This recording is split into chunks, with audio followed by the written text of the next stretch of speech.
उसने कांपते हाथों से 11 रूबल लिए और अपनी जेब टटोलकर किसी तरह उसमें ठूस लिए और धीमे विनीत स्वर में बोली, जी धन्यवाद।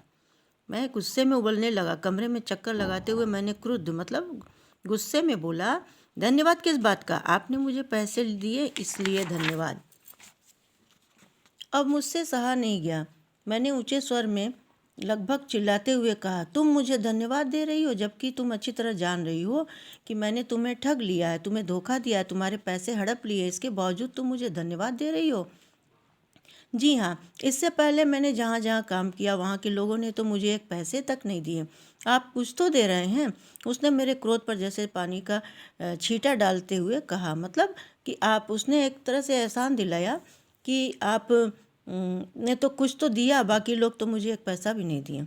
उन लोगों ने तुम्हें एक पैसा नहीं दिया जूलिया, मुझे इस बात पर रंच मात्र भी आश्चर्य नहीं हो रहा है। मैंने कहा। फिर स्वर धीमा कर मैं बोला, जूलिया मुझे इस बात के लिए क्षमा कर देना कि मैंने तुम्हारे साथ एक छोटा सा क्रूर मजाक किया। मतलब ये उन्होंने उनके संग में सच्चाई नहीं की थी, एक छोटा सा मजाक करके उसको सिखाना चाह रहे थे, पर मैं तुम्हें सबक सिखाना चाहता था। देखो जूलिया, मैं तुम्हारा एक पैसा भी नहीं मारूंगा।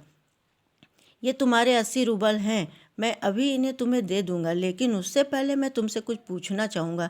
जूलिया, क्या ज़रूरी है कि इंसान भला कहलाए जाने के लिए इतना दब्बू, भीरू और बोधा बन जाए कि उसके साथ जो अन्याय हो रहा है उसको वो सहता रहे, विरोध भी ना करे, बस मौन रहे और सारा अत्याचार सहता जाए?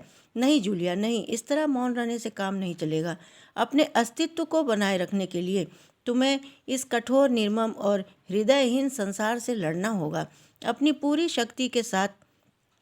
मत भूलो जूलिया कि इस संसार में दब्बू, भीरू और बोधे लोगों के लिए कोई जगह नहीं है। मतलब एक छोटा सा नाटक की तरह से उन्होंने उसके साथ में करके, सिर्फ इसलिए कि जो तुम शांति से चुपचाप डर के काम कर देती हो और बदले में तुम्हें कोई कुछ देता नहीं, तुम बोलती नहीं हो, तो ये उनको सिखाना चाहते थे कि अगर इस तरह तुम सहते रहोगी तो लोग तुम्हारे ऊपर बार बार अन्याय करते ही रहेंगे और फिर तुम इस तरह सीधे बन के काम करोगी तो इस स्वार्थहीन, मतलब इस जो स्वार्थी दुनिया है ये तो अपना काम निकालना चाहती है और फिर तुम्हारा इस तरह के संसार में कोई भी गुजारा नहीं होगा। इसलिए अपना काम भी करो और उसके साथ साथ अपनी जिम्मेदारी और उसके बदले में जो मिल रहा है उस पर भी ध्यान दो। ठीक है बेटा, तो इस कहानी से हमको यही सीख मिलती है कि हमारे संग जब अन्याय कोई हो तो उसका हम डटकर विरोध करें, चुपचाप न सहें, क्योंकि सहने से दुनिया हमको और परेशान करेगी। ओके।